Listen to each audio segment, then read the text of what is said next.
then when you have the enlightenment and you see the world as it is, and you see that the rest of the people don't have that awareness, that they really hurt each other and they hurt themselves, well, maybe it's the time for you to take responsibility of being a messenger.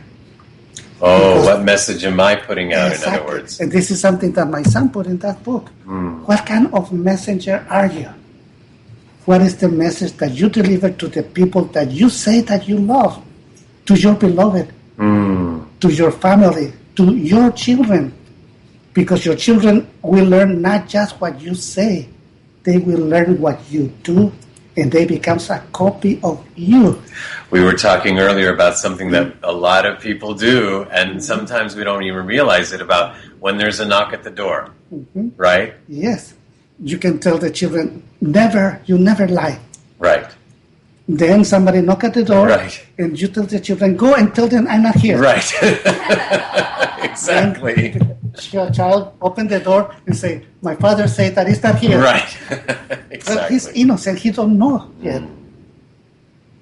But we tell them, do what I say, not what I do. Then we give a different messages. Right. Then are we messengers of truth or messengers of lies? Because the messenger of lies is a fallen angel, a fallen messenger.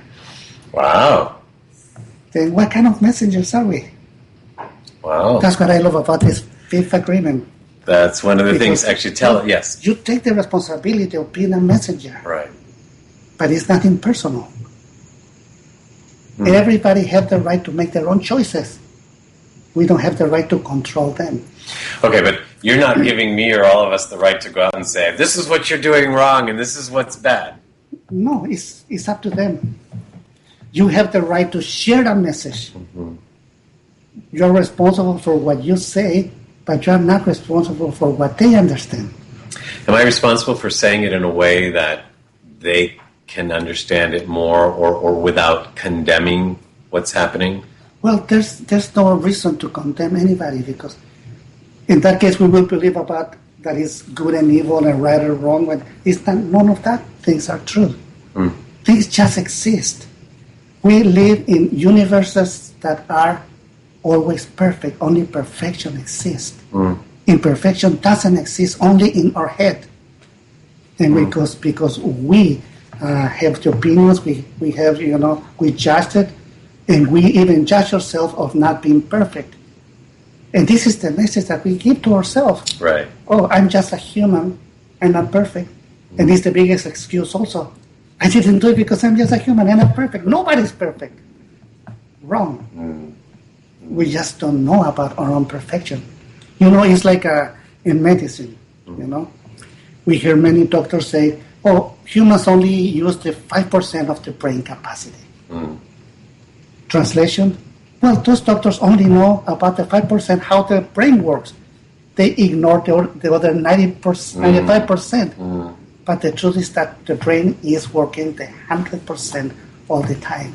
I have to laugh as I'm talking to you, because you use an analogy about medicine, and I didn't mention this, but yes, you are a doctor, but you're not just a doctor, you're a neurosurgeon, for God's sake. I mean, that's... But I'm a general surgeon, and I used to do a lot of neurosurgery with my brother, who is a neurosurgeon. Right. Then at a certain point, I became a neurosurgeon too, but until I stopped, which is a long time ago. Sounds like another lifetime. Well, yes, you had other things to do, and we're so glad. One of the things that was difficult for me in reading the Fifth Agreement was, it's the good news and the bad news, if we put it in those terms. That the good news is it made me realize the things that I used to believe in, and say, oh, wow, I'm so glad I don't believe in that anymore. I'm so much more evolved from that thought, right? And then I thought, but wait, what am I believing now that I don't know, like I didn't know then? That is leading me to I was going to say the wrong help me. It's leading me to myself. Is leading me to myself? Yes. But if I'm believing something wrong, if I used to believe in Santa Claus, and then I find out there's no Santa Claus. Well, Fifth Agreement is, be skeptical. Be skeptical, right. But learn to listen. Right. And be skeptical is don't believe me, don't believe yourself, and don't believe anybody else, but learn to listen. That is the key. Learn to listen. Why you don't believe me or anybody else, not even yourself? Well, it's so simple. Because we create our own world, and it's only truth for us and for nobody else. Mm-hmm. Even what you tell to yourself is not exactly true. You know, when you was born, you didn't have knowledge. Right. You was born without knowledge. You learned a whole language, and it took you like maybe 4, 5, 6 years to learn the language that you speak. Right. It was not that easy. Now it's easy because you have years of practice. Mm. But to learn the language is not easy. And to learn the language, you have to agree with every single letter, every single word, every single symbol. Then you master the language and you can communicate. Right. But let's say tomorrow you wake up in Japan. Right. You don't understand anybody. You see the graphics in the street. You have no idea. Then in order to be like them, you need to learn their language. Right. And when you learn the language, you learn not just the language. You learn what they believe, all the societal rules they have, and then you have to compare it with your own. And you will see a huge difference, big difference. They don't believe in Christ. They believe in Buddha. Right. And just like you, if they don't believe in Christ, they are condemned. Now you're condemned because you don't believe in Buddha. That's right. knowledge. But we create knowledge. And knowledge is so afraid of what don't know. But it's knowledge, it's not you. And it's interesting that you bring up in the book also that had we been born in Japan instead of here, then not only would we just know another language, but we would think differently, not just Buddha or Christ, but we think differently. We process the world differently. Other things completely different. So what's right, what's wrong? Nothing. Exactly. In many places, they condemn desire. Desire. And desire is something completely normal. Everybody has desire. The problem is what we're going to do with desire. Because that can go into different directions. Desire can go into obsession. And when that goes into obsession, it goes into destruction. Could be self-destruction, or whatever you create will be destroyed by your obsession. Or that desire can go into passion. When it goes into passion, it takes you to inspiration. And take you to inspiration, you just see everything the way it is, not the way you want to see it. And what you will see is something extremely beautiful. You see that only one living being exists and is made by billions of universes. And we are part of that. And inside of us, there's billions of universes also. To the big, to the small, is only one. Then I remember very, very well that moment of inspiration many, many years ago. It was in the middle of the night. I couldn't sleep. It was in the desert. I was doing my social service as a medical doctor. It was a full moon, and I can see very well in the desert. I see the stars, and all of a sudden, boom, just happened. I know that the stars was perceiving me as I was perceiving the stars. And there was no difference between the stars and I. And see the earth, I knew it's alive. It's a living being. And then I just got it like that. We humans, we are just an organ of the planet Earth. And we all humans, we are together, we are just one living being, one organ of the planet Earth. Male, female. We are the same. And we have a function in this beautiful planet Earth. And the atmosphere is another organ, the forest is another organ, the ocean is another organ. Every species is another organ. But we all together, we are the planet Earth. Then I feel so much gratitude. At the same time, I feel so generous. Generous? Yes, I want to keep what I receive. The understanding that I have at that moment, I want to share it with everybody. And that becomes a message. Awareness. Be aware what you really are. That's the listening part too, right? Yeah. Then at that moment, I knew I am a messenger. And I am an artist. I've always been an artist.